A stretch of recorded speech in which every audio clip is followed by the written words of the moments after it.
Ladies and gentlemen, would you please rise and join in singing our national anthem?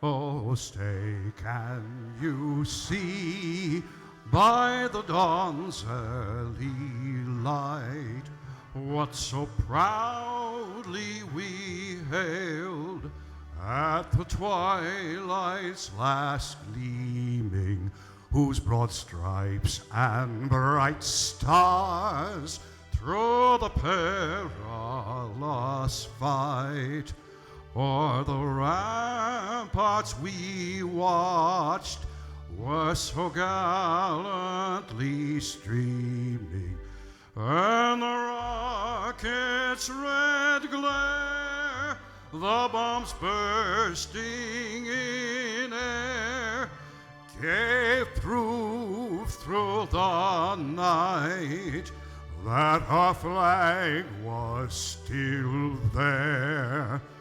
Oh, say, does that star-spangled banner yet wave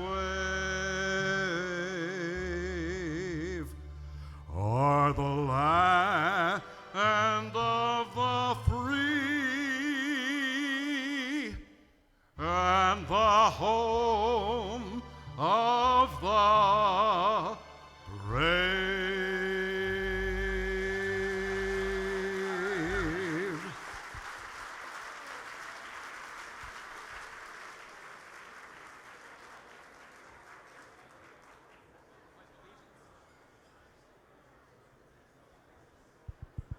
Ladies and gentlemen, if you'll please join me and face the flag as we recite the Pledge of Allegiance. I pledge allegiance to the flag of the United States of America and to the republic for which he stands, one nation, under God, indivisible, with liberty and justice for all.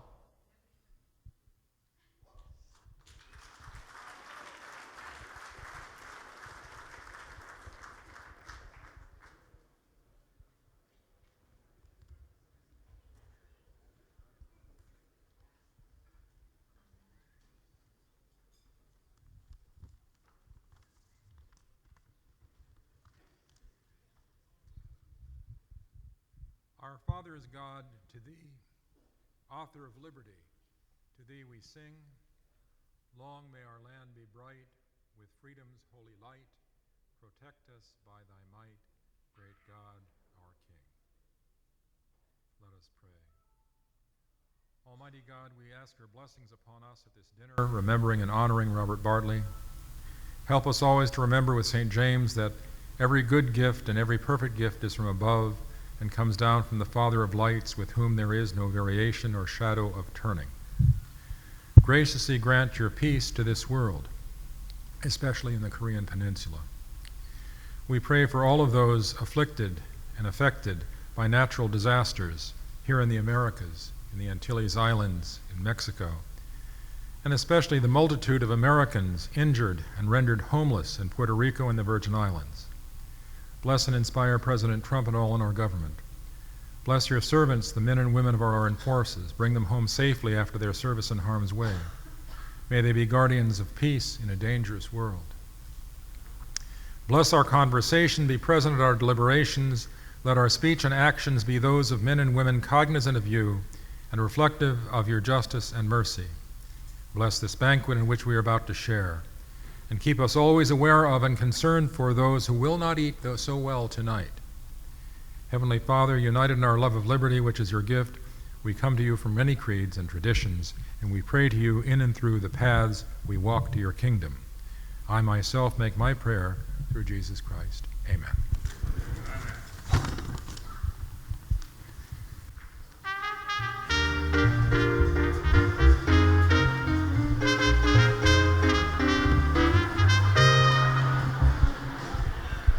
I'd like people to recognize the Honor Guard who is here, the veterans from Iraq and Afghanistan, from the 101st Airborne, the 4th Infantry, the 75th Ranger Regiment.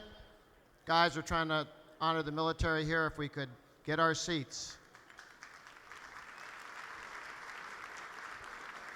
Guys, table 8 over here. Also, the storied 3rd United States Infantry Regiment, the Old Guard. Thank you so much for your service. Thank you for joining us.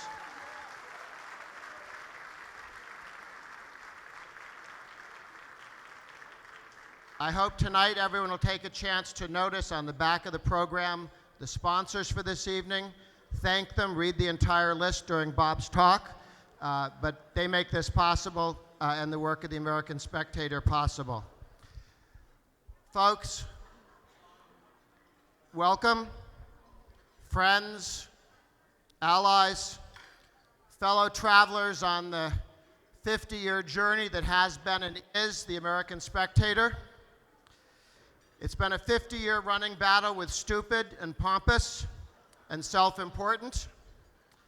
Our Lexington and Concord came at a campus in Indiana, at Indiana University at Bloomington, Indiana, and it spread quickly to all 57 states. I'd like to set the tone tonight with 2 thoughts. One is, thanks in large part to the American Spectator and the writers and folks who worked with it, we are winning. That is a gerund. We haven't won. We are winning. 2, we are cheerfully winning. And that's more fun than just winning. The American Spectator put together a lot of talent, many of whom have joined here tonight. Bob and Vladdy, John Von Baron, a barrel full of writers and intellectuals, thought leaders. Think back to 50 years ago. In 1967, when the Alternative was founded, and then when Bob made a firm commitment to one gender, we went to the more prosaic American Spectator. Back in 1967, we were losing the Cold War to a country with the GDP of Pakistan. The fellows we argued with in college had plans for us to end up somewhere between East Germany and Sweden. Today, there is no Soviet Union, and on a good day, the left hopes to take us and drag us to Greece or Vermont, whichever they can get to first. 2 quick rules for this evening, and I'll sit down and we'll do dinner, and we'll come back. First, rule, or at least request number 1, that you have more fun tonight than Anthony Weiner's having. It's not the highest bar, but I wanted to give you something we could get to. And the second is, please do take home your program. Do not recycle it. Never recycle paper. Not after what trees did to Sonny Bono. Thank you very much. Do dinner. Hey, Sonny was a friend.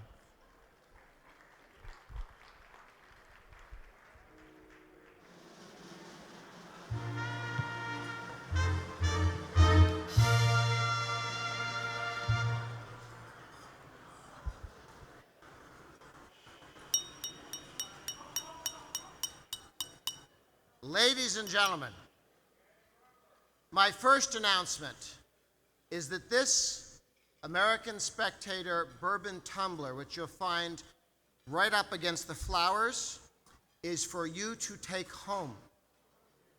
Okay? So please, put it in a pocket, share it. These are wonderful. Regifting is real opportunity here. I now get to introduce Bob Tyrrell. And if I could ask your attention, because I have a brief introduction and Bob is going to be up here and explain the world to us. But I want to suggest that the question tonight is what Bob Tyrrell has been doing for the last 50 years.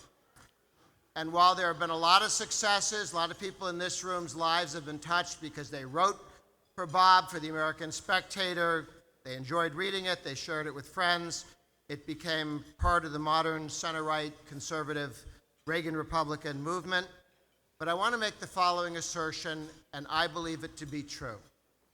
And that is that if it had not been for Bob Tyrrell, if it had not been for the American Spectator, and think about this, today, Hillary Clinton would be the President of the United States.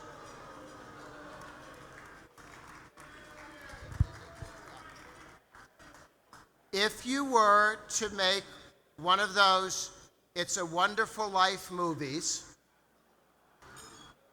and Bob Tyrrell hadn't made it past 16 or 25,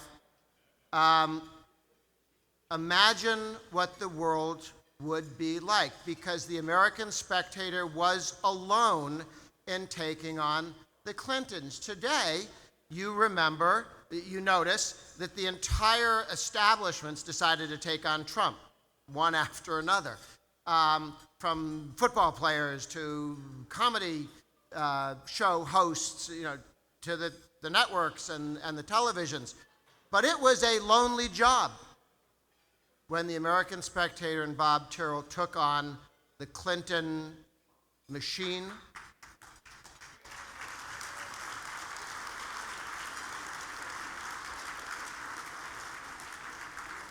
And in doing some research on the internet to prepare for this introduction, I actually read an interesting article explaining a number of years ago, this was written, the Clintons won, the American Spectator lost. I think they called that game early. Because the American Spectator is alive and well, and the Clintons are a penny stock at best.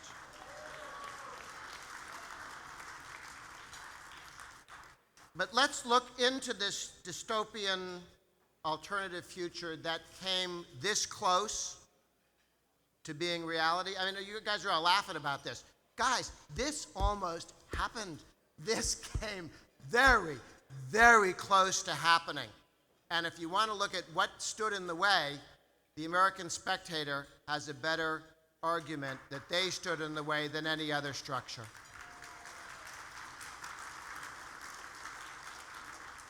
Tomorrow, Donald Trump, the Republican House and Senate leaders are going to announce a very significant tax reduction, tax reform, and it will pass. We're going to take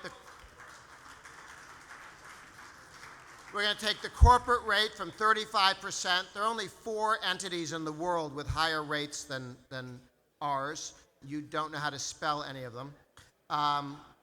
And take it down to 20 or so. We're going to go to full business expensing. Every American who pays taxes will see a tax rate reduction.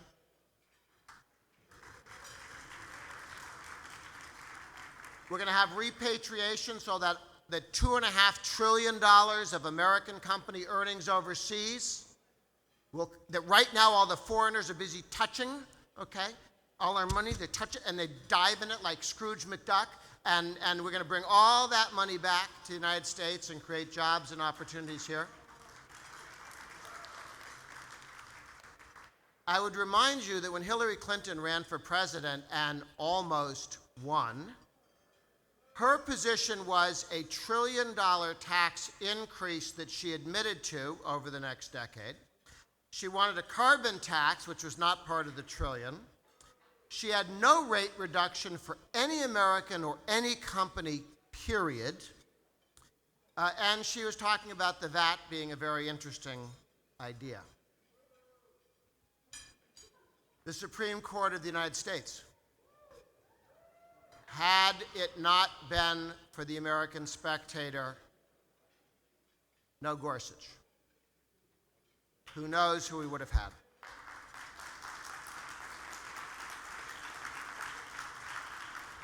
Labor law, the NLRB, the FCC, the FTC, all of the cabinet offices, the Second Amendment would not have survived a Hillary presidency. And I would argue that the man responsible for making our future possible, the institution, the American Spectator, whose fingers on the scale of justice made this close call possible, was Bob Tyrrell and the American Spectator. Bob Tyrrell.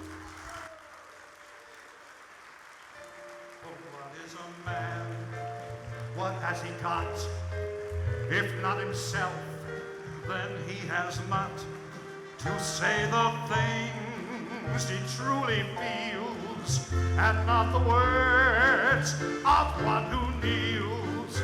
The record shows I took the blows and did it my way.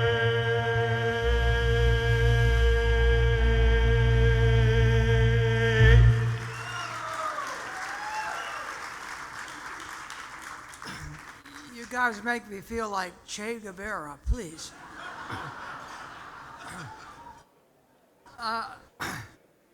I'd like to thank the members of the board of directors of the American Spectator. They have been with us through thick and thin, always avoiding the thin. I want to thank them very much for their wise counsel and their generosity. A special word of thanks for our sponsors and donors, particularly Betsy and Hunt Lawrence, Pete Lydell, owner of the fastest horse in the world, Lady Aurelio, Bob Luddy of Captive Air, Fox News, Boyd and Carter, the Wall Street Journal, Gibson and Dunn and Crutcher, and of course, the Randolph Foundation, for 2 generations, steadfast supporters of the American Spectator and occasional writers of the American Spectator. Also, where would we be without Vladi Plishchinsky and Ben Stein? Ben Stein.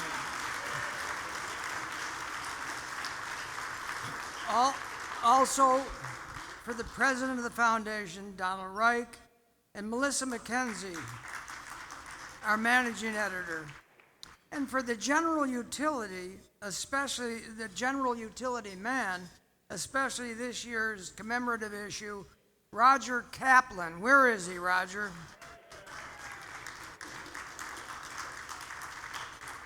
And I want to thank you all for being here tonight. I have been preceded all the days of my life by little children scattering flowers. I have few regrets. Think of all the morbid people, usually on the left, who whimper about how dreadful it is to be born in America. Their struggles to find the public toilet of their choice. Their struggle for free health care for themselves, and in the fullness of time, free health care for their household pets. And of course, the real possibility that they may live out their lives trapped in what are called dead-end jobs. Well, I, as it turns out, have actually been trapped in a dead-end job. I have held it for 50 years. 50 years. 50 years without interruption, without being furloughed, without being promoted, without even being fired, and always the same crummy 2-week vacation, year in and year out. Yet thinking back on the past 5 decades, it has been not that bad. If a dead-end job is the right job, it can be very amusing, and there can be a few achievements along the way. The American Spectator was the right job for me, and frankly, I've had a ball.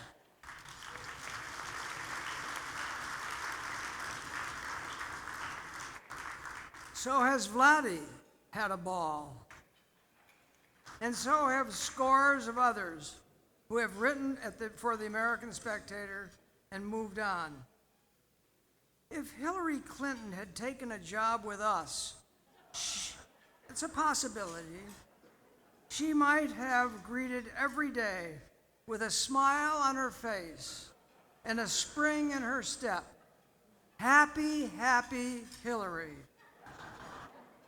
But then where would we put her? Where would we employ her? In the 1960s, she interned with communists and contributed to a law review depicting the police as pigs. In the 1970s, she dealt in cattle futures and began what would become many long decades of fabricating cover stories for her bill. What is more, she began fabricating stories about herself that have never ended. From the 1980s to the late 1990s, she ran what the FBI's director, Louis Freeh, said looked very much like an organized crime family. He said that before the House of Representatives inquiry. And in the 21st century, things got worse. She became the Democratic Party's Harold Stassen, and ably abetted by Barack Obama, led that party into the wilderness. She began her public life ranting at Wellesley College, and she's ending her public life raving at Donald Trump. She is going down in American history as America's most egregious poor loser.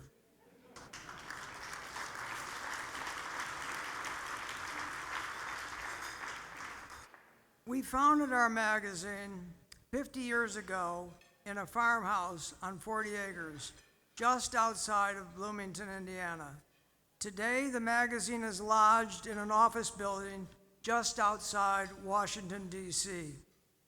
The American Spectator has always been a writer's magazine, and those writers have been intent on giving their customers the serene sense that they are reading something that matters, something that will help them preserve their freedom, their security, and of course, their sanity. And most of all, I suppose, their sense of humor. The literary creatures that have for 50 years roamed freely at the American Spectator have been in the main that species of littérateurs that is classified as a journalist. So I guess it is no accident that our offices have always been beyond the limiting confines of a city. We were outside the confines of Bloomington, Indiana for 18 years. We have been a mile or so beyond the confines of Washington, D.C. for 32 years. To be a journalist alive to the possibilities of free and unfettered journalism, it is best to be an outsider. And outsiders we have been at the American Spectator. Some call Washington, D.C. the bubble. For the journalists at the American Spectator, Washington has been a bubble to be popped.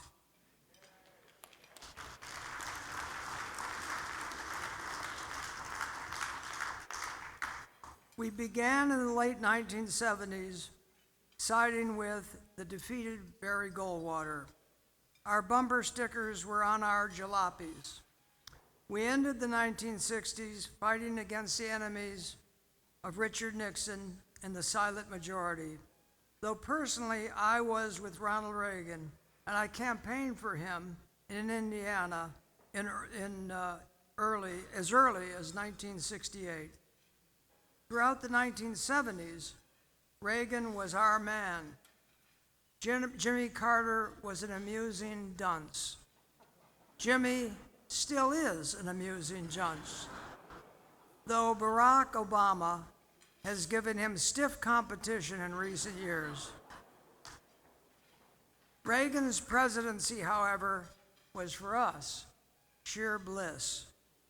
Then, beginning in the 1990s, the gods gave us the Clintons. We have pursued them for 3 decades. Some conservatives complained that for the American Spectator to pursue the Clintons wasn't quite growing up. All I can say is that if the Clintons had not been a staple of the headlines for those 30 years, we would have had nothing to write about. But the Clintons were there from beginning to end, and unfortunately for them, so were we, writing it all down.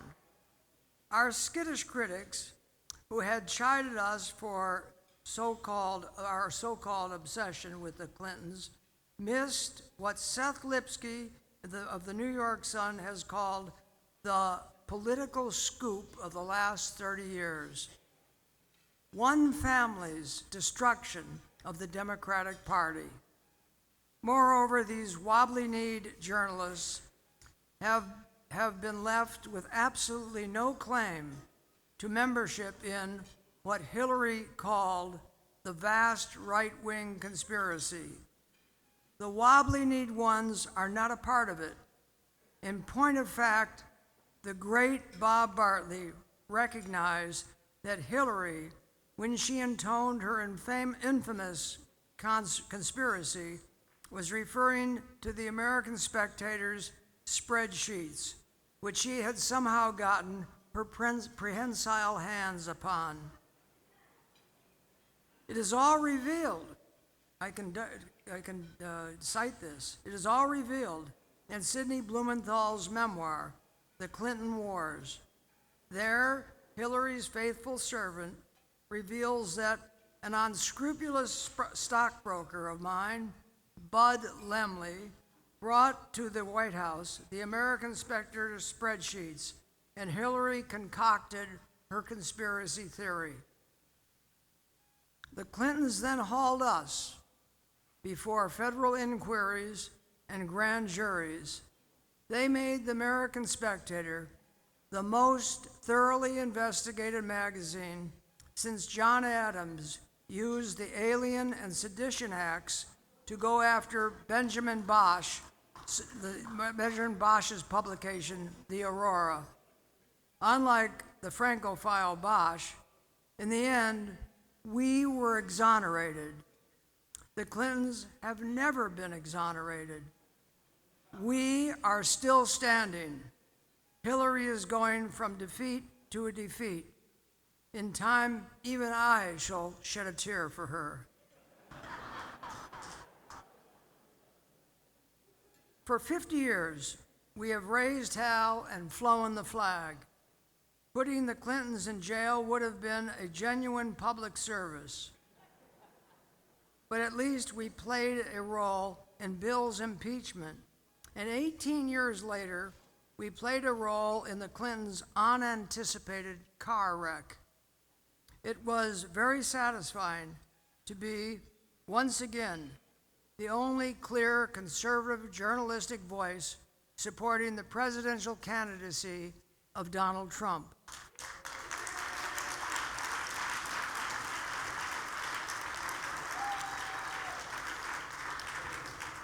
Every establishment newspaper got it wrong, but the American Spectator's vast network predicted Trump's victory, and we predicted it 18 months in advance.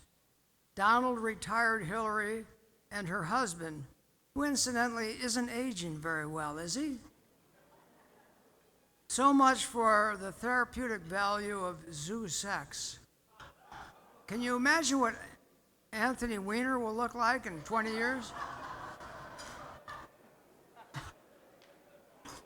As for Hillary, off she went, snarling and gasping and clasping an empty bottle of booze. Her loss in 2016 set another record. It was the most undignified defeat in a presidential race in American history.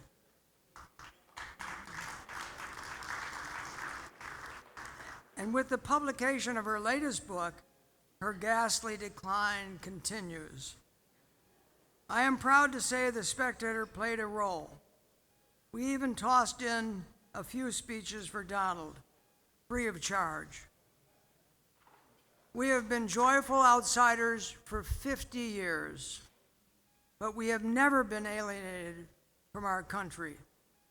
That is the condition of the perpetual adolescence reinforced by angry readings of the late Karl Marx. Today, a sizable minority of the American people are alienated from this country, which has graciously granted them citizenship. Why they don't just flee to North Korea or some other hellhole, I don't know. They once called themselves liberals. Now they have debauched liberalism. The ex-liberals once preached dialogue with the Russians. That, of course, was in the good old days when the Russians were communists. I think the liberals were fetched by communism's progressive tax structure.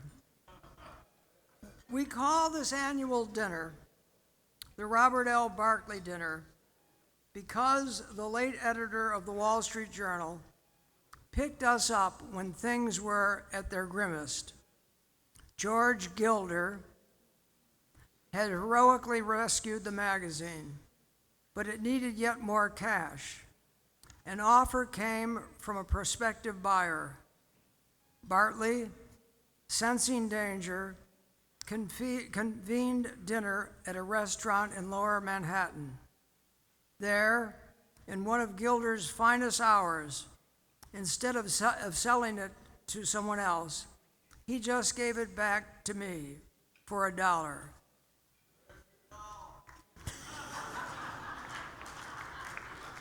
George, I'm working on it, George. I'm working on it. Doubt raced around the table. Where would I find the $1? I'm still looking for it, George. I'll find it. Yet, I saw Bartley nodding, and I took the offer. It has brought us to this jubilee. I very much appreciate all of you being here this evening. We are now in a new digital age. It will be an age of growth for the Spectator and for our common cause. Let us all look forward to 50 more years at the ramparts. Thank you.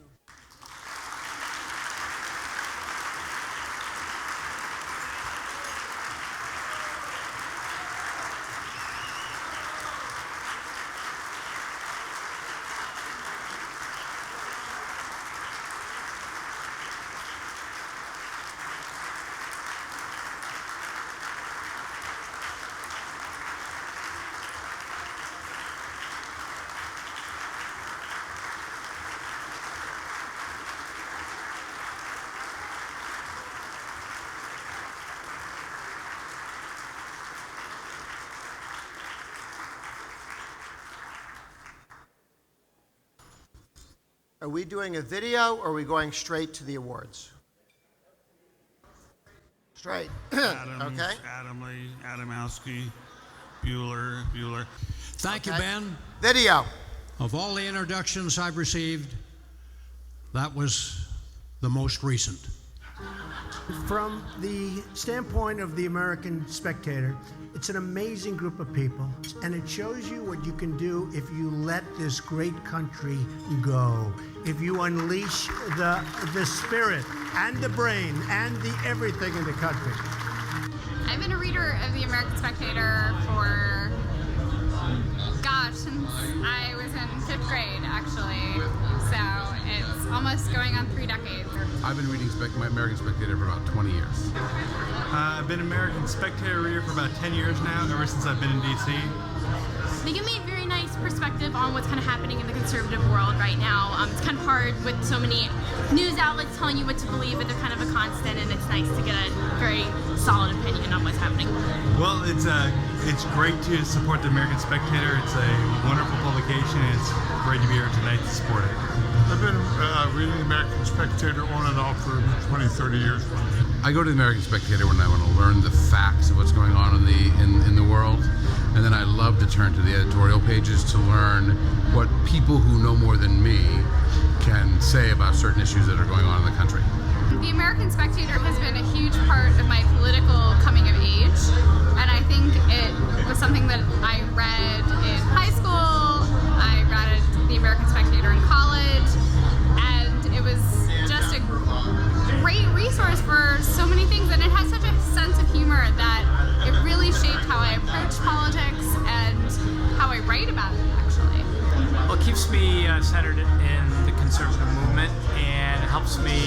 understand the behind the scenes and the inner workings of what's really going on. I've been reading the American Spectator since it was like print, before it went online. Like, I'm old. I look a lot older than I am. Really fun to talk about Hillary Clinton, and it's great to be a part of a magazine that really went on the offensive against her the first time.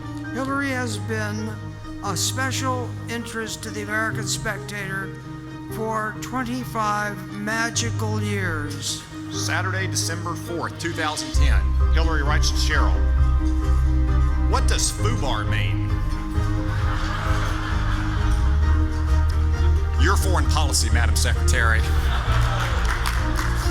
I'm really interested in Tom Cotton as a speaker. I've kind of been following him a while as a senator, but also as maybe a future candidate for the future, maybe. Terrell, of course, I think is always wonderful. I loved Rich Little. He really made me laugh and cry. I did Nixon so much back in the 70s. My own parents tried to have me impeached. Both ladies, Cheryl and Heather, were phenomenal. Their work is phenomenal. Big fans. We're living in an increasingly manipulated environment. I call it a Truman Show-esque artificial reality made possible by a convergence of forces, including the press. At the end of the day, none of us is indispensable. And by the grace of God, the wonderful cause we've devoted our lives to will outlive every one of us. Bob Tyrrell, where's Bob? Bob, congratulations. You've done some job with the American Spectator. You really have. Amazing job.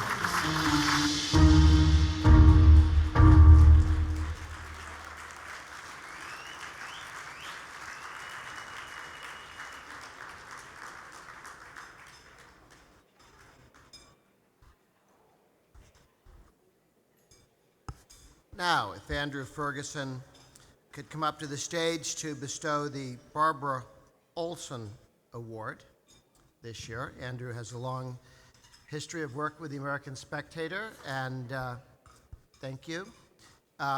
He has written a number of books, including one on Abraham Lincoln. He got all the way through without mentioning Abraham Lincoln's imposition of the income tax or the death tax.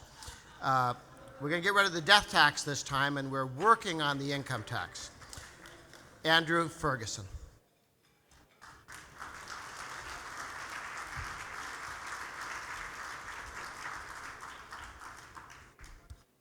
Thank you, Grover, for that very brief introduction. I'm here to talk about Greg Gutfeld.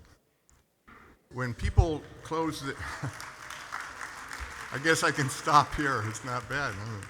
When people close their eyes and think of Greg Gutfeld, more people do this than you might realize. They probably see a beefed-up dude dressed in downtown clothes, bartering with his colleagues on the Five, or screaming into the camera on his own show on Saturday nights.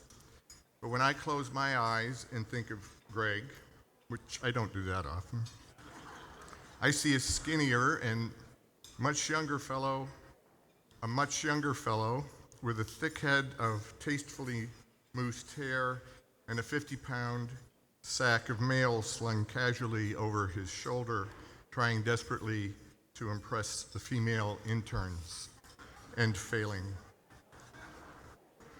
Now, how the Gutfeld of my memory, this wild man who ran the mailroom at the American Spectator back in the 1980s, became the much-loved Gutfeld who has become a bona fide TV star, is something I will never be able to figure out. As it happens in the introduction to one of his books, Gutfeld refers to his unique and somewhat perplexing career, which means he can't figure it out either. He came to the Spectator from UC Berkeley, which did not normally serve as a franchise in the Spectator's farm system. Greg went to Berkeley before the era when you had to wear a ninja outfit to get admitted. He was a liberal then, but he went on to prove Irving Kristol's famous definition of a neoconservative. A neoconservative is a liberal who's been tear-gassed by reality. After the Spectator, Greg moved on to a series of magazine jobs that accelerated in importance and implausibility. Editing a health and fitness magazine, Greg once captioned an illustration with the sentence, "Abs are this year's biceps." This remains one of the greatest sentences ever written in the English language. He went on to edit Men's Health magazine, where he filled the editorial offices with Marlboro smoke and convinced the staff that they were all about to die from cancer. From there, he became the top editor at Stuff, which was a girly magazine, as we used to call them, designed to be read with one hand by pimply teenage boys. Gutfeld had grander ambitions, and it takes a while to get that one, doesn't it? Gutfeld had grander ambitions, and he brought Stuff to grander heights. Circulation doubled. The pimply teenage boys remained delighted. But the greatest of his achievements wasn't really editorial, but it did get him fired. There was a Manhattan gathering of magazine editors. Now, they do this every year. They all get together and they award each other prizes, and they talk about how indispensable they are to the American's cultural life, and they compliment each other's shoes. They convened a panel at this particular conclave for the discussion of the topic of buzz, how to get it, how to keep it, how to make it pay. Gutfeld's reaction was to hire 3 dwarves to attend the session. They sat in the front row, pulled out bags of potato chips, and ate them by the fistful. They made loud cell phone calls. They ridiculed whatever the participants said, and they broke wind to spectacular effect. Such small people, but amazing results. The buzz that followed was teeth-rattling, but it was the wrong kind of buzz. And actually, Greg was fired from his next job, too, at a magazine called Maxim for running an article titled, "The IKEA Sex Party." You don't mind me saying all these things. Now, this isn't the usual professional path to an on-air job at Fox News, needless to say. Although if you told me that Sean Hannity once wrote the words, "Abs are the new biceps," I wouldn't fall over in a dead faint. I wouldn't be shocked to learn that Bill O'Reilly had hired 3 dwarves once upon a time either. Greg eventually came to the attention of the great Roger Ailes. I remember talking with Roger once, and Greg's name came up, and he said, "Now, he's a real star." And I was very impressed to hear that, of course, until later in the conversation when he said, "You know that Greta Van Susteren, she's a real star." So it wasn't quite as, well, anyway. So anyway, the rest is history. I'm very proud to present to my friend Greg the Barbara Olson Award, which is given annually to memorialize the work of Barbara Olson and to honor outstanding and innovative work in journalism. There could be no more fitting recipient.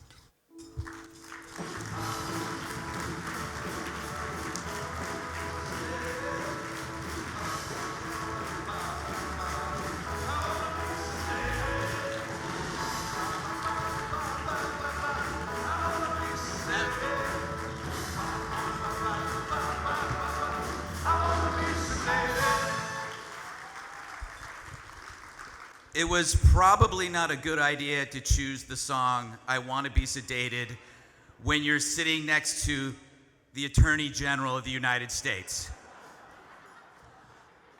I want to make it clear I have absolutely no recreational substances on me whatsoever. Not in my right pocket at all. It's gone now.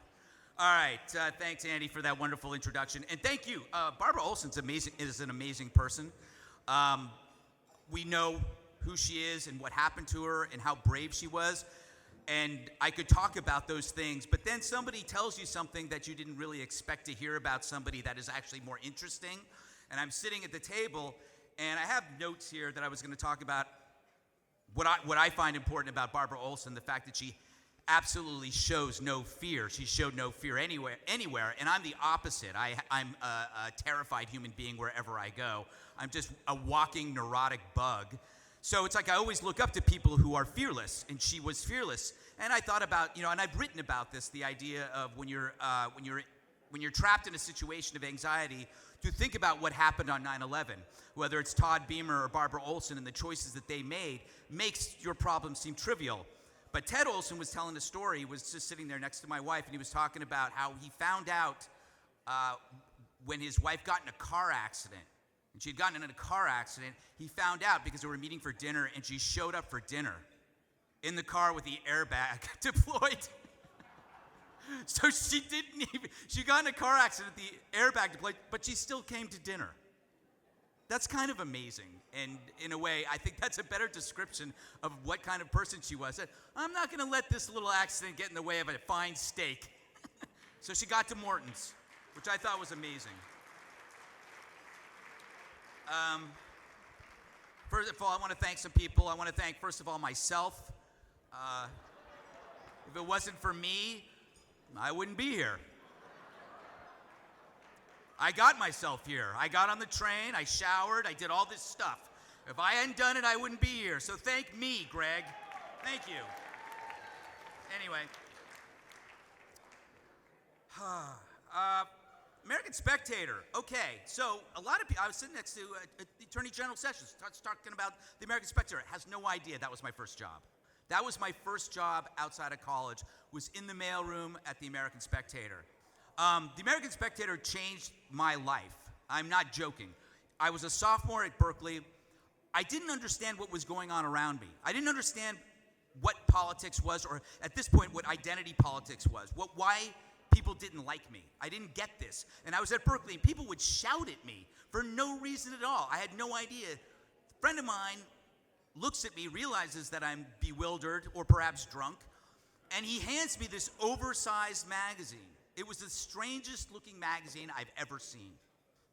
And I took it and I went upstairs. I was living in a fraternity. I went in and I read it, and for the first time, it was like, oh my God, this is funny.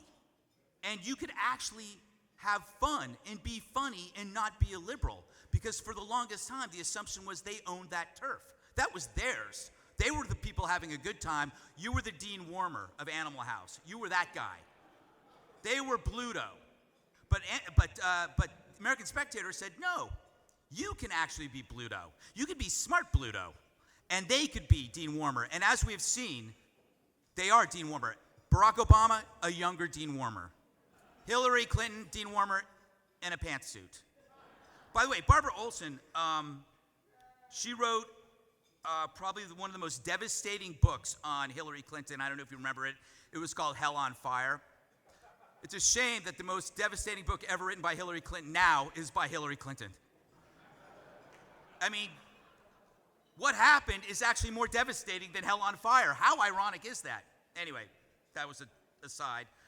At the American Spectator, I got paid every 2 weeks $363. Every 2 weeks, I had to live with two elderly women in Arlington on George Mason Drive in a basement apartment. A fond memory, or not so fond memory, was watching Jeopardy and hearing large footsteps above my roof. Just large footsteps as I'm watching Jeopardy, and then Wheel of Fortune, and then the repeat of Jeopardy, and then going upstairs and realizing it was the paramedics who had taken one of the women away.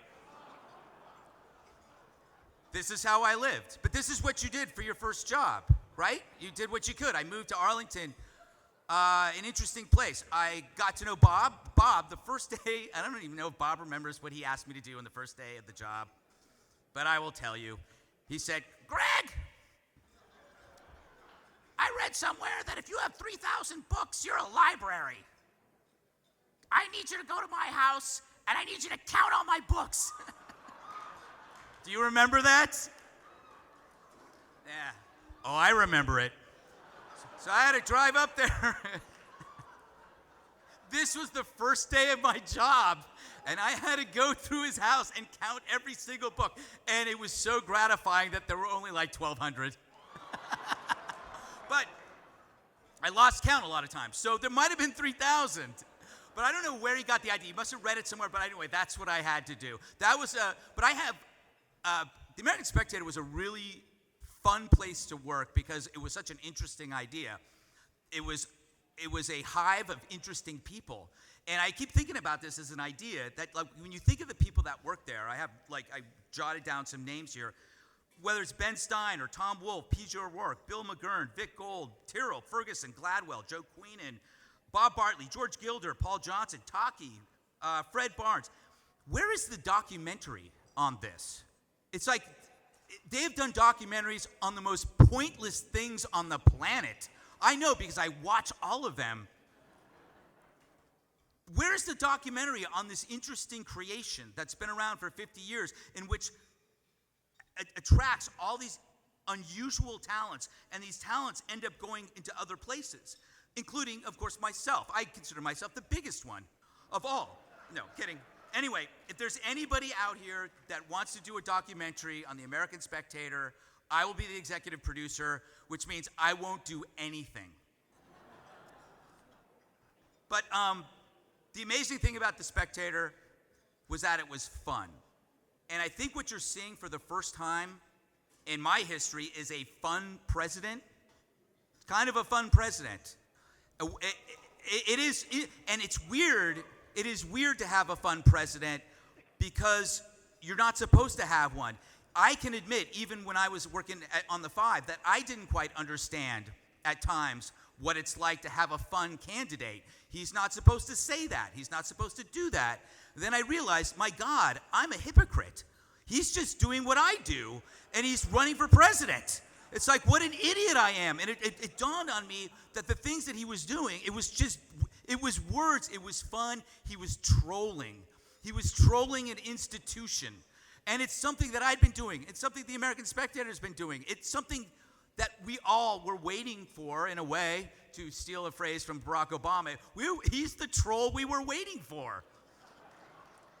And I think you can see that in the American Spectator was always ahead of the leaders.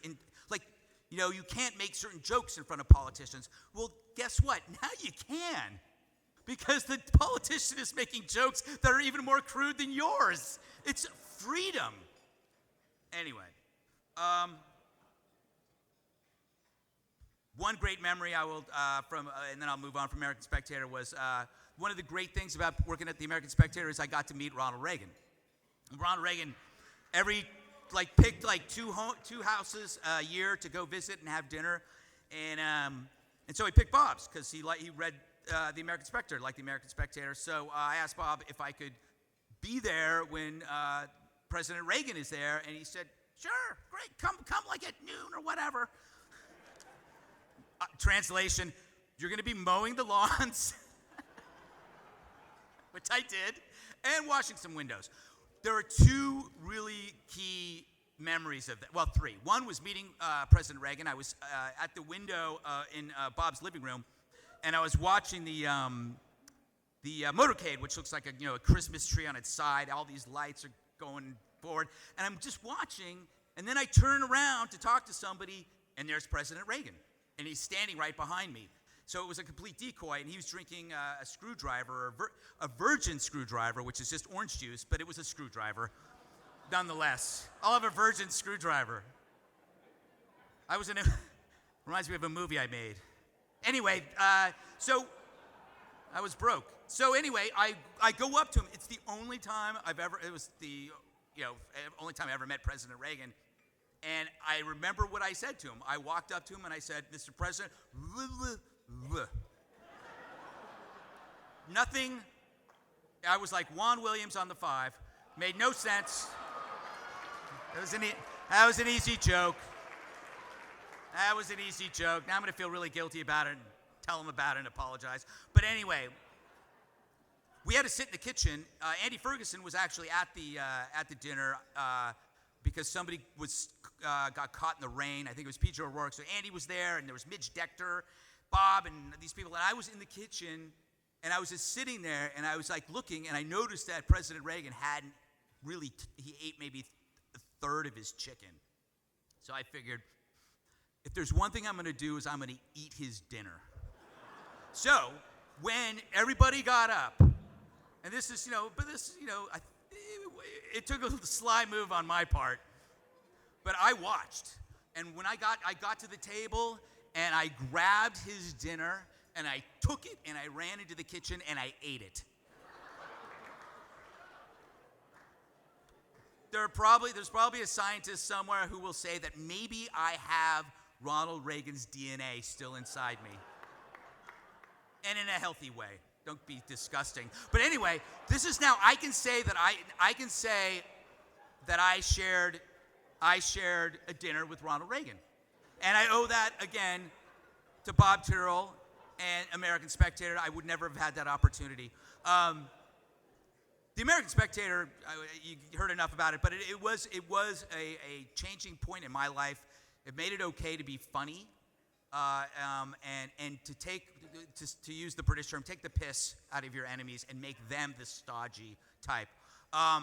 This last year for me personally, it's been a bit weird.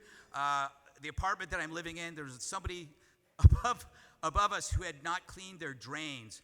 So the entire, the ceiling had collapsed and all this water came down on my apartment. My wife and I, it was completely just almost totaled. After we had renovated, it was an absolute mess. So we had to move, my wife and I had to move last summer, and then we moved to another apartment, which the second night had a leak, and it flowed all over, and we had to move again to another apartment. Anyway, at least everything at work was going great.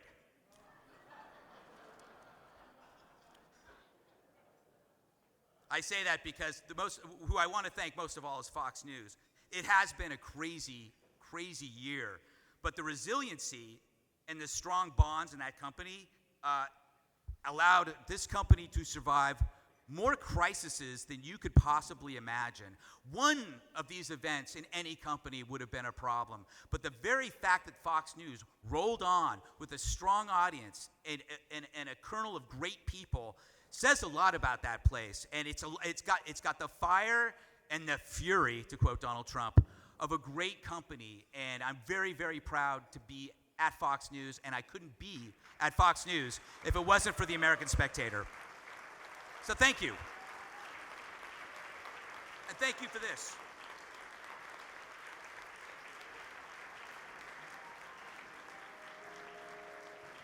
Modern conservative movement.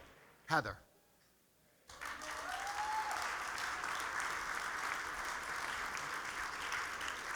I think what Grover just means is that to me, life is a box of chocolates, and particularly if they're dark, I'm there. I have the great pleasure this evening of giving the John Von Cannon Award, and many of you knew John. He was not only a fundraiser extraordinaire, he in so many ways was essential to not only the movement, but its sense of humor and perspective. And one of my favorite stories about John was after losing staggering amounts of weight during chemotherapy, going around at 140 pounds on his, I think, over 6-foot frame. He deliberately made a point of wearing a t-shirt that said, "I am a vegetarian." And sharing that same optimism tonight, we are giving the award to Ed Feulner. And Ed Feulner is known for signing off on his letters with the words "upwards." And I must say that, onward. People who've gotten your letters think it's upward, but onward and upward. I would say that the John Von Cannon Award is going onwards and upwards to give it from me to Ed Feulner. It's definitely a move in the right direction. When you ask people about Ed, sometimes you find out things that you never would have guessed. Like he's a big aficionado of model trains, or he loves to, has had a period where he was racing a red Mercedes convertible around a West Virginia racetrack. He's engaged in belly bumping and has been known to do that, yes, which is not what you would think of, the president of the Heritage Foundation. But the thing that comes out more often when people talk about the Ed they know is his sense of balance. It's not all just policy. than politics. To him, he's got this extraordinary marriage, which has been so important to him personally and professionally. His friends are important, his family is important, and his faith is important. Indeed, Dr. Arnn was telling me that if you are ever with Ed Feulner on a weekend, you are going to be dragged to Catholic Mass. It doesn't matter if you're not a Catholic, and that you will eventually learn the entire liturgy on your knees next to Ed. Ed is also really known for Feulner's rules. There are 45 of them, and they are fascinating. If you look through them, you see in them essentially a template that shows that they inform you of what he does, because he lives by them. So, rule number 10, people are policy. Well, Ed's an extraordinary reputation as somebody who's very, very good at picking talent. And John von Cannon was just one of those picks. But he also understood the importance of people to the movement. And so, many of you may not know this, he was one of the people who helped found the Philadelphia Society, and then some years after, the Resource Bank, both of which are thriving organizations now. Rule number 9, there's no such thing as a permanent defeat in Washington, only permanent battles. It's understanding that Ed, in 1973, helped start the Republican Study Committee and became its first executive director. And in that same year, was one of the co-founders of Heritage, where in 1977, he then moved to take the helm. Rule number 13, never assume the competition or the enemy is standing still. While knowing that they're never going to stand still, Ed was instrumental in founding townhall.com and the Daily Signal. Rule number 14, be outcome, this is one of my favorites, and my staff can tell you, I say this all the time, be outcome-oriented, not focusing on inputs or outputs. And I don't think there's anything that can be described as more of an outcome than a revolution. And if you think about it, Mandate for Leadership was the Bible for the Reagan Revolution, and the 2 volumes on the Imperial Congress that Heritage put out were the template for the Gingrich Revolution. So extraordinary outcomes by which he lived. But those rules also inform us of who Ed is. And some of my favorites are rule number 19. We can disagree on policies, but we cannot be personally disagreeable or disparaging. Rule number 8. Success in politics and public policy is based on addition and multiplication, not on subtraction and division. Rule number 23. Be optimistic. Anything else is counterproductive to your own success and the movement's. And here is a little sidebar. Some of you know that I run the Repeal Coalition on Obamacare. We are having our meeting tomorrow. Number 40, don't let the perfect be the enemy of the good, to which I can only say, Graham Cassidy. These rules evidence a man who is principled, practical, persistent in a wonderful way, and continuously optimistic. He's a man that keeps his eye on that he is a man who keeps his eye on these things helps explain why he has remained such a force and a leader for so many years, while so many who have been thought to be indispensable politicians have come, gone, and been long forgotten. Another thing you may not know about Ed, he has a PhD from Edinburgh and an MBA from Wharton. Like our new president, he's an entrepreneur who's actually started many things, persisted, overcome, and been successful. Perhaps that's why Heritage appreciated the new administration more than most think tanks in this town. And like Kipling, who wrote this wonderful little distillation of what it took to be a man and to be successful and really productive in one's life. The line applies not only to our president, but to Ed. You walk with kings, nor lose the common touch. And this is what has made Ed a truly indispensable man in his service to the movement. Ed Feulner.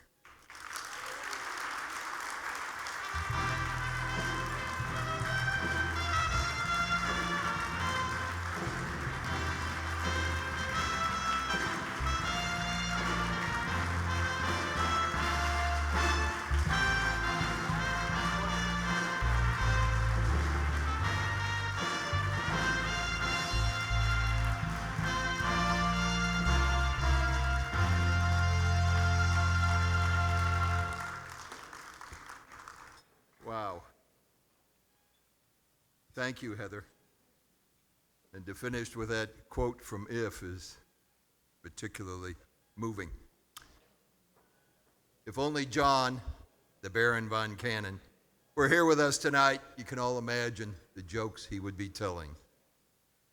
He was a giant in the fundraising business, both for our good friends at the American Spectator as well as at Heritage. Neither organization would be the institution they become if it hadn't been for the Baron. He entered my life, Heather referenced founding the Philadelphia Society in '64, but he entered my life as a young member of the Philadelphia Society in 1974.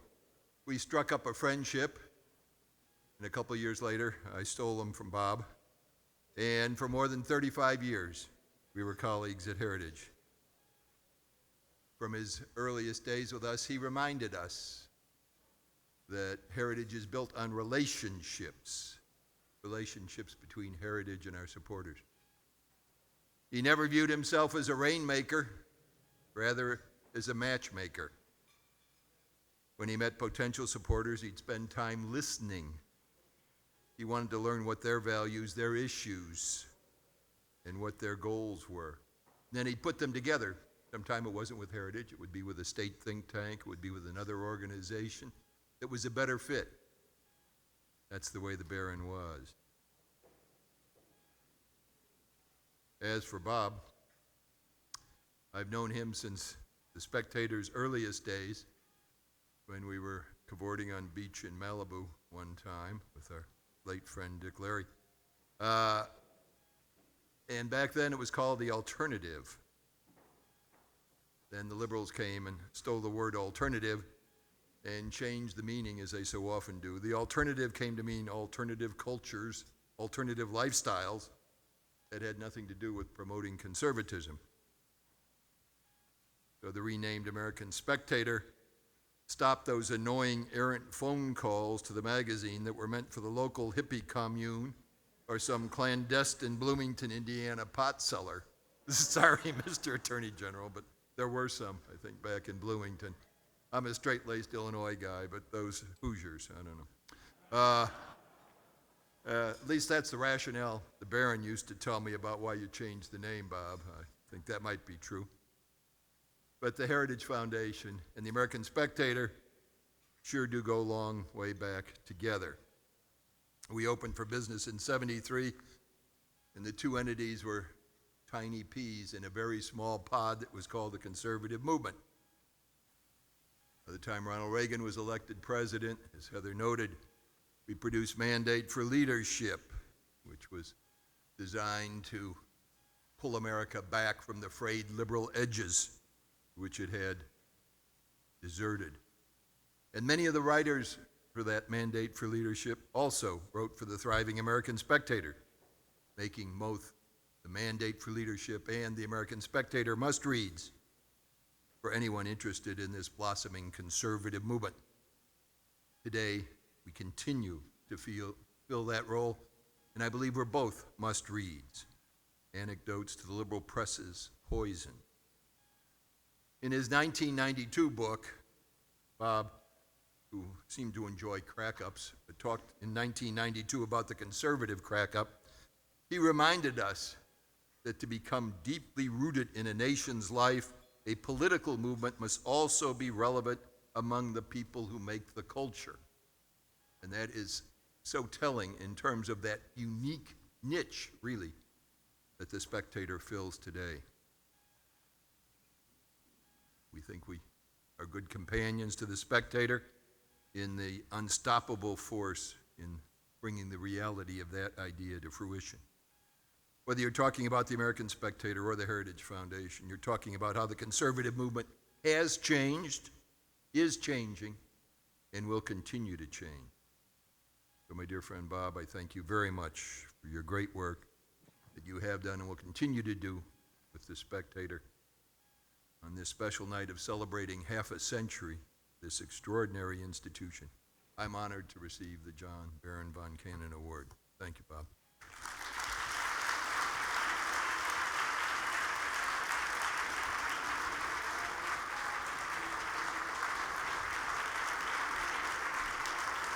Ed Feulner, the man who built the movement. Thank you, Ed.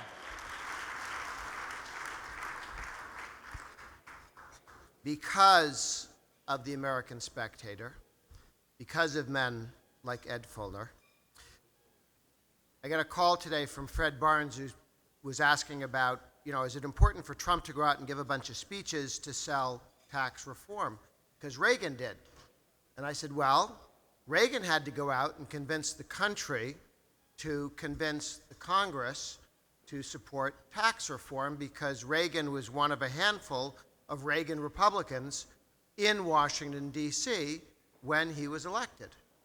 Trump was elected where 90% of the Republicans in the House and Senate are Reagan Republicans, and the idea of cutting taxes is, of course. So as we move forward, because of what Heritage and the American Spectator and the modern conservative movement have done, we have a vastly improved Senate.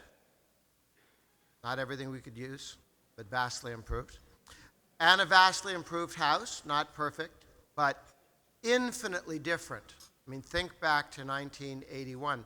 As soon as they faltered and worried in 82, they rushed the Bob Doles of the world to raise taxes, to fix things. I don't believe that would happen again today. And Representative Meadows, who's going to give our keynote address tonight from North Carolina, has been one of the leaders who's organized principled Republicans to get serious reform through the House and the Senate. Sadly, for some time we had a president who wouldn't sign bills, but we now have a president with enough working digits to sign the legislation. Congressman Meadows, if you could share with us your thoughts on what in the world is happening and how can we help?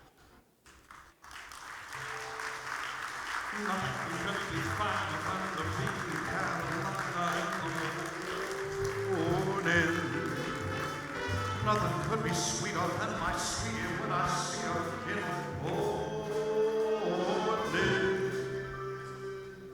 Well, thank you. It's certainly not only an honor, but it's a humble experience to be here tonight. And as I reflect on the golden anniversary of the American Spectator, as we are excited to be here among so many esteemed conservative journalists and activists and movement individuals, it's an honor to be here. It is also humbling, Bob. I appreciate you asking me. As you told me, I was the #1 pick for speaking tonight, right after Maxine Waters, and as we're here to certainly celebrate the conservative movement, it is indeed interesting times. You know, I was talking to my wife earlier of 38 years, and as we were going together, I said, you know, it's just incredible the number of people, the truly remarkable people that are here tonight. You know, I look over, I see Jeffrey Lord, the commentator and columnist, just a tremendous voice for the conservative movement. You know, Dr. Ed Feulner, the founder of Heritage, and, really working, truly to make sure that conservative solution is offered each and every day. You look all around the room, you've got Grover Tax Reform Norquist, I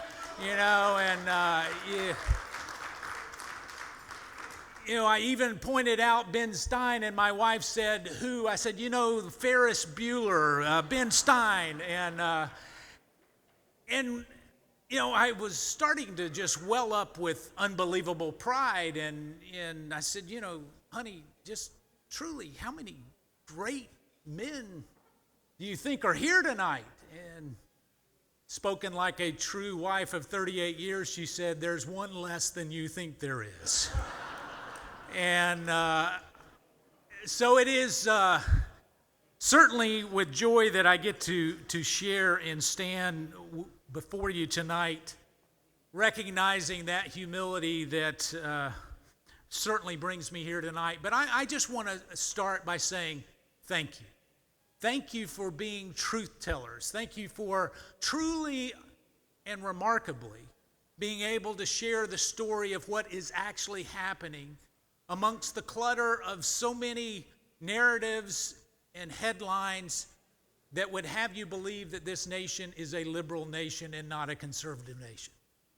You know, as we've had the opportunity to go through and campaign with this president, then on November 8th, it came as a shock to almost everybody but the American Spectator, but there was actually something that was going on. I knew weeks before in North Carolina, we got more than our fair share of seeing Donald Trump campaign in North Carolina.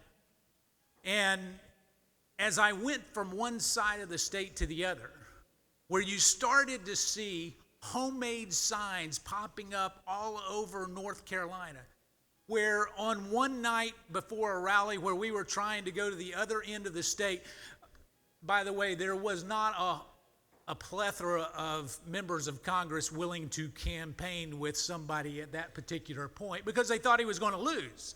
And so why put forth the political capital to be there? So my wife and I would go from the western part of the state all the way to the eastern part of the state to a place called Selma, North Carolina. Now, I didn't know there was a Selma, North Carolina, and yet on the way there were these homemade signs, there were banners that were hanging off the interstates, you know, and this was literally 2 weeks before the election where they were saying, go for Trump. And everybody, almost everybody, but the American Spectator missed that. They missed what was going on the ground.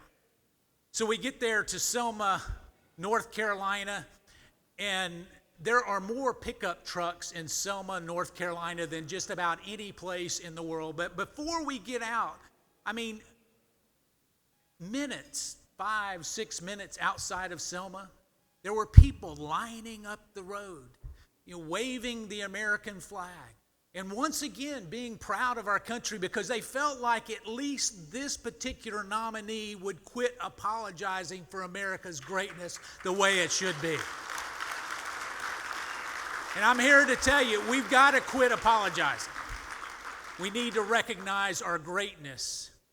And even in light of these interesting times that we are involved in now, when we're talking about taking a knee, it's during the national anthem. Shame on us. We will give a flag for somebody celebrating in the end zone for unsportsmanlike conduct, and yet we'll tolerate some kind of political narrative during the national anthem. We can do better, and we should do better.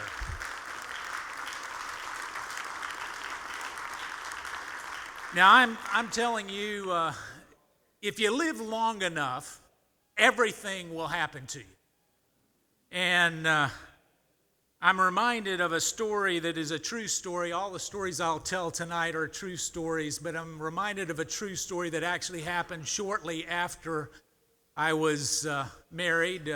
We went to stay at my in-laws' house, and they lived in Atlanta, and we were going to go down and stay with them. Well, I was taking...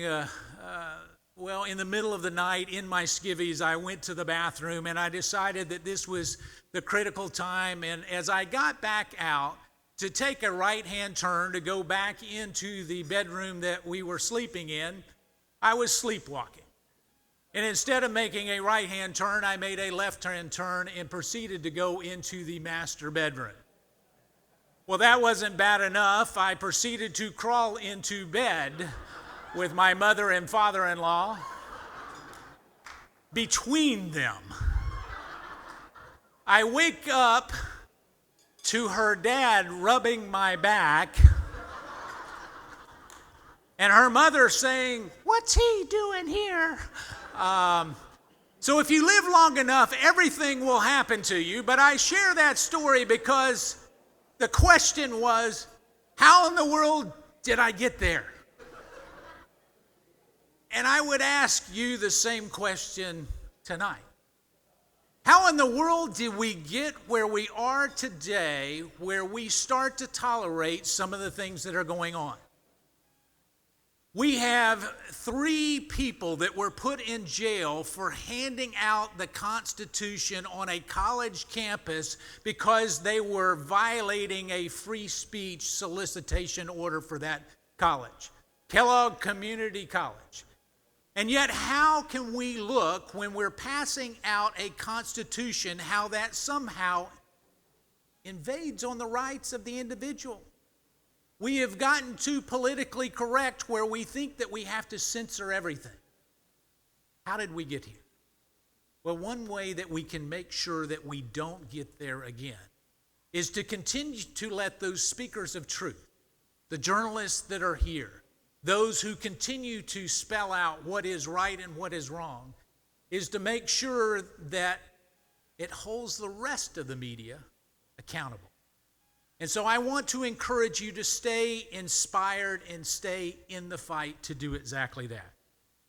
Now we look at 2 options. We have 2 options. We can either stay silent and do nothing and allow the left to continue to win, or we can stay engaged.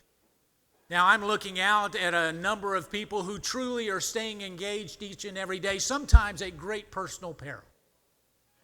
And when I look around the room and I see the heroes of the conservative movement, we somehow think that it miraculously just happened overnight. But even as they were mentioning Dr. Ed Feulner when he started the RSC, well, he said that there would be a new group that would come out of that if it ever got too big and not conservative enough. You projected long before the Freedom Caucus ever came about. You projected that. But I want to tell you that even in those narratives, sometimes the narratives are not exactly right. My wife was having a discussion with another member of Congress, and they said, for 6 years, the Freedom Caucus has been out there doing this and doing that. She said, well, wait just a minute. I know when the Freedom Caucus was started because I know when my husband got on the phone and called Jim Jordan, and that was less than 2 years ago, so they haven't even been around for 6 years. And yet there was a headline that was out there. It says, well, for years, the Freedom Caucus has influenced the way things have happened on Capitol Hill. Now it's over with. Well, we had only been around for 1 year. Well, when you look at all of these things, we somehow think that they miraculously pop up overnight. The American Spectator didn't do that. Heritage didn't do that. And as we look at that, we start to think that the sweat and the toil, the worry, the consternation that comes with it actually somehow miraculously spawns these things. So I want to encourage you once again, if you're starting something new, do not look at the success of other people. Look at the vision of what you can accomplish, because you know what? Each and every movement that starts with a little vision and a whole lot of effort. So please continue to do that. Now, as I look at this, we start talking about where we are. We set our caucus up to be about the forgotten man and woman. And when we look at a forgotten man or woman, really what they're yearning for is for someone to be able to speak the truth and stand up for them. That's what they got in this president. That's where really they wanted someone who would speak the truth, because they're tired of the way that Washington, D.C. does things. They're tired of empty promises. And yet, when we look at the way that they yearn for a new change, we also had to understand there's undergirding principles of what we have to implement. Those principles really are of a limited government, of freedoms that truly are remarkable, because when we look at freedoms, we have to look no further than North Korea and South Korea to look at one peninsula where you have the 11th greatest economy in the world and the 125th economy in North Korea, but yet it is the same people group. What is the difference? It is freedom. And that freedom brings forth prosperity, and yet somehow we continue to think that freedom is not important. Well, when I start to look at the way that anything gets started. Many times it's messy, and one of the stories that actually happened very early, my wife, she talks like this with her hands on a regular basis, and so she's very animated. And we were sitting there at a barbecue place, and she was talking, and then all of a sudden she hit the water. I mean, and it must have been a gallon size of water, and the water went everywhere. You know, and being the calm individual that I am, I made no remarks at all as the water went everywhere. You know, there were a few times that I got all excited. I said, you know, I can't believe this. And I said, you know, you're looking at everybody, and of course the whole just team of people are focused right on us. Well, that was early. As we get up, there was a salad bar to the back, and actually it was kind of one of these barbecue benches that had a little rail along the bottom. And so as she gets up, she catches her toe on the front of the rail. Well, she falls across the aisle into a little older man on the other side that was there, and she was concerned that she might hurt him, and so she hit the older man and then rolled from that into another woman who was about to eat her sandwich, and it went all over her face. Well, by this time, we knew that they thought we were on drugs, and I just said, let's get up and not go to the salad bar, let's go home. But as we look at that, one of the things that was interesting, even though the intent was to go ahead and actually get food, feed our faces, and do that, we created a mess in the process. Sometimes when you try to do what is right for the cause, you will create a mess in the process. And I want to just stay with this, because what happens is, as we start to look at everything that we do, we realize that freedom is not something that happens easily, but it's also something that is many times often messy as we go along trying to strive for what is important. I must admit that as we look at this, and here we are with something that is perhaps not the place we started out, it is not even the messy place that we are, we also come with certain expectations that things are going to be just like they should be all along. I felt like we would be here in Washington, D.C., and once you had a good idea, it would percolate to the top. It would all of a sudden find all kinds of bipartisan support. It would work its way through Congress. It would be signed into law. And yet here we are after 40 repeals of Obamacare that we put on President Obama's desk. We can't seem to find the same intestinal fortitude to do the same and put it on President Trump's desk. Shame on us.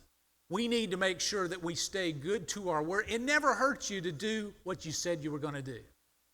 And yet, here we are today with, I agree, we need to make sure that we do that. And as Grover was talking about, tomorrow you'll see a great announcement that we've come together and unified, that we will actually get a robust tax reform for the first time perhaps in a generation as we come together and actually make that work. But things are not always as you expect them to be. And as we look at that, there is probably not a better story that illustrates that than up in the mountains of North Carolina. I lived in an area that was 900 people year-round population. You know, the light in the wintertime would go to flashing, Phil, as it would go to just, there was not enough traffic, so it would go there. And so as we lived up in the mountains, there is not a Walmart within 45 minutes, so you realize how rural it was. And the Episcopal priest's wife was going down the mountain to actually give a speech to a ladies group. And as she went down the mountain, she decided that she would pull into the Walmart to get some pantyhose. She didn't have pantyhose, and being any good Episcopal priest's wife, she wanted to make a good impression. So she parks there in the parking lot. She jumps out. She runs into the Walmart. She buys the pantyhose. She comes running back out and jumps in her car and realizes that there is not a place to put them on between the Walmart and where she's going to give the speech. So she decides that she's going to put them on in the front seat of the car. Now, without getting too graphic, you can imagine kind of the sight that is taking place as she goes to put them on. And all of a sudden, she got this funny feeling that someone was looking at her. She looked over her left-hand shoulder, and there, sure enough, somebody is staring in the car at her. She opens the door, she looks out, and she says, "What do you want, you pervert?" He says, "I don't know, ma'am, but you're sitting in my car." So things are not always as they seem. And as I share that, it is important for us to check the reality of where we are today, where we're going tomorrow, and hopefully in the end, where we're going to ultimately end up being. And I close with this. David McCullough, in his book 1776, at the end said, for those who were there, talking about the founding fathers, kind of to summarize it, for those that were there, they knew that it was a miracle that had taken place, talking about the founding of our great nation. And for those of you here in the cause, you realize that each and every day decisions are made, things are done, and truly what happens is it is a miracle many times for the results that we see. If anybody expected November 8th to turn out the way that it had been, other than just a few, they're probably not telling you the truth. But the other part of that is that it comes with great personal sacrifice and great times when we have to make sure that we stay in the fight. So I thank you for staying in the fight. I give you the founding father, Caesar Rodney. For many of you in the state of Delaware, there is a quarter that has the state of Delaware. Thank you, both of you. And that's half the population of Delaware. But there's a quarter with a horse and rider that many people think is Paul Revere. And indeed, it is actually Caesar Rodney, who was one of our founding fathers. And the story goes like this, is that there was a impasse there in Philadelphia where they needed a deciding vote. The word got to Caesar Rodney back in Delaware. He got on his horse and he rode through a driving storm, some 25 hours, to arrive in Philadelphia just at the time that he needed to actually cast that deciding vote. Now, that would be remarkable enough in itself, but actually the rest of the story, as Paul Harvey would say, was that he actually had a green scarf that covered part of his face. And under that scarf was a cancer that could only truly be operated on back in England.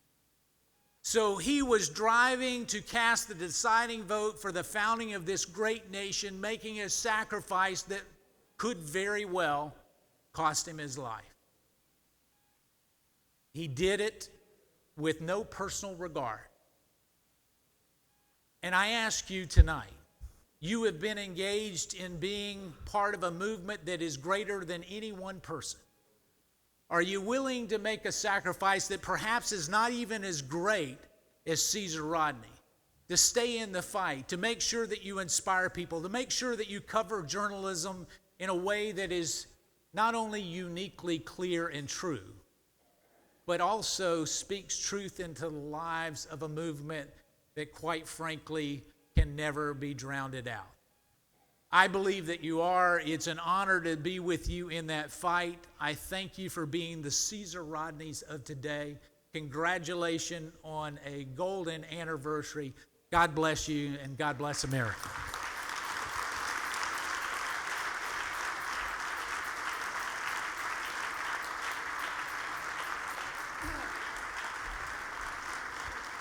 Congressman Mark Meadows, a hero of the Revolution.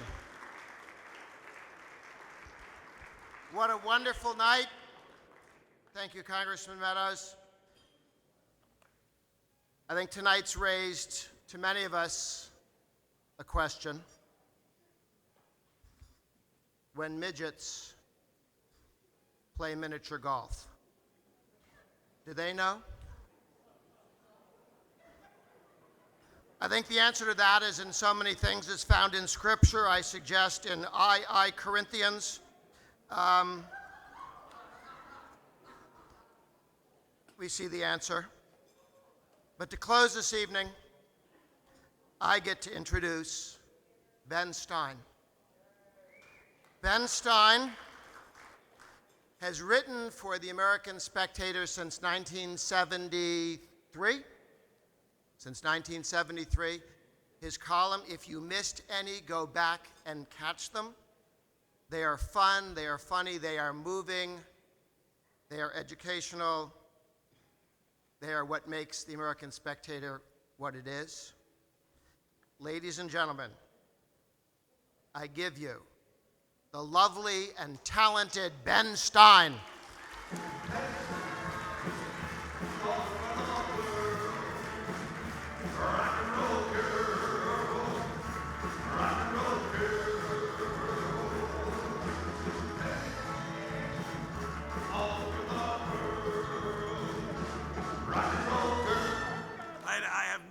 Idea why that song was chosen, but Spectator is full of whimsy. Ladies and gentlemen, good evening. God bless you. Bob, Vladi, we all know your names. We're proud of you. We love you. We love your wives. Gosh, many of the time I have awakened Vladi and his wife late at night. God bless you, Vladi, for taking it so well. God bless you. God bless you. God bless you. God bless all of you at the American Spectator. Thank you so much for reminding us how close we came to catastrophe and what an incredible part Bob and Vladi and the American Spectator played in keeping us from falling over the abyss. Here's some names you haven't heard. Melissa McKenzie, managing editor. Donald Reich, president. As always, Vladi and Bob. Roger Kaplan, Evan McGuire, Alex Koselica, who played a huge role in making the 50th anniversary edition a real treasure. It's on paper. God bless those people. They are the heart and guts of the American Spectator. To take out my lifesaver. George Orwell, shortly before he died, wrote in one of the greatest books ever written, if you want a picture of the human race and its future, imagine a boot stamping on a human face forever. That was at the end of 1984, and he was interviewed shortly after that, while he was dying of tuberculosis, and he said the solution to that is simple, don't let it happen. And that's what the American Spectator is all about. Not letting that happen. I joined the Spectator, thank you very much. I joined the Spectator one morning in 1973. I was in a little teeny tiny apartment, little house that I rented in Georgetown, wildly hungover. Bob Tyrrell called me, said he'd read columns by me in the Wall Street Journal and wanted me to be their movie critic. The magazine was then called The Alternative. It was actually on paper. Big pieces of paper, and he said because he wanted to hire people whose fathers were famous, and so he wanted me to write for them, and they'd pay me $25 a month, which is $25 a month more than they pay me now. Anyway, so it's been 44 years now. Bob, Vladi, and their colleagues. Karl Marx said that communism is the terminus of the locomotive of history. Buckley said he would stand on the tracks in front of that locomotive and shout, stop, and he did it.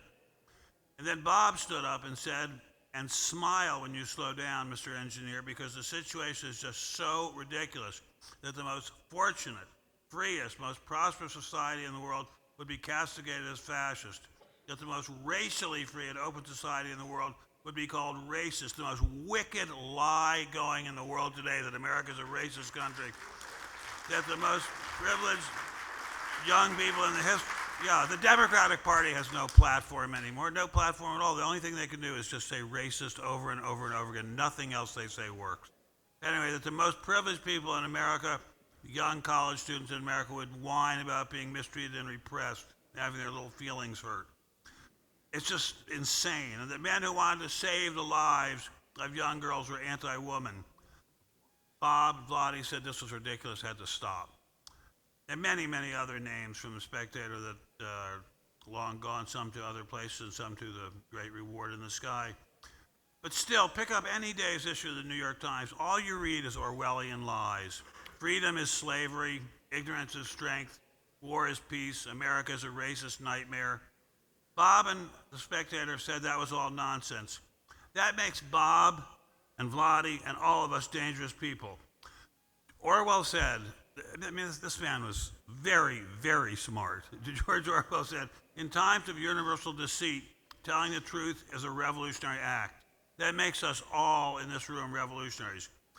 The truth is, the lies are the contrary to this. The truth is, men and women are not the same. Not all men are equal. They're equal under the law, but I'm never going to be an NBA power forward. Violence against free speech is not a great way to run a university. Antifa is the brown shirts and black masks. This is obvious, but saying it makes us dangerous, makes us revolutionaries. Bob and Vladi said, never mind, damn the torpedoes, full speed ahead. Now, I look around me and I think, what's it been like to work for the Spectator? The one word that comes to my mind is loyalty. Loyalty, loyalty, loyalty.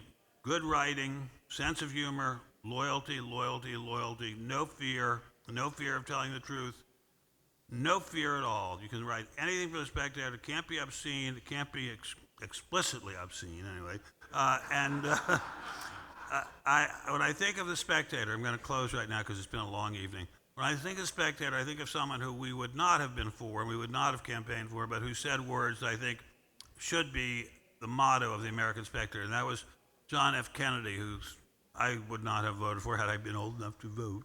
And he said, we all ask God to bless this great country, and we all ask God to go to work for this great country. But we all have to recognize that here on earth, God's work is our work. The American Spectator has been doing it now for 50 years. God bless you all. Thank you very much. Now, thank you.